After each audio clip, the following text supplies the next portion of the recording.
States House Small Business Committee claims President Bush's budget fails small businesses in the United States. The budget cuts the Small Business Administration's funding by an additional 15% and aborts many of the programs that assist entrepreneurs. Among the funding cuts are services that provide necessary technical help. They include small business development centers and women's business centers. The president's budget calls for increasing fees for the SBA's primary loan program. This move would result in financial institutions hesitating before granting capital to small firms in need. And in another slam to small businesses, the budget would raise interest rates for the microloan program.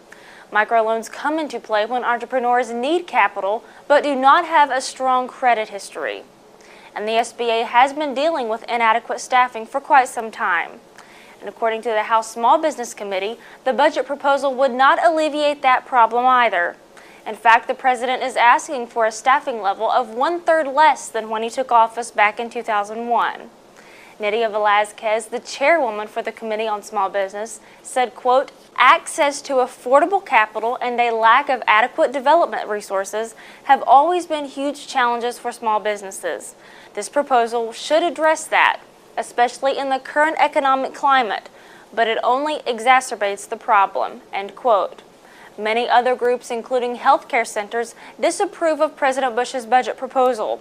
Reports show that this proposal differs from both the Bush administration's past history and the current state of Congress. The senior policy analyst for the National Taxpayers Union Foundation has this to say concerning the matter. Quote, "The 2009 budget looks like an exercise in humility as well as futility.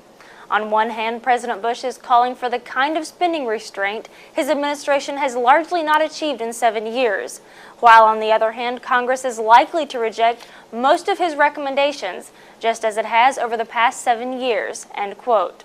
So now we're left waiting for the budget resolution from Congress. Stay tuned to Small Business News for the latest on this subject. Reporting for Small Business News, I'm Abby Prince.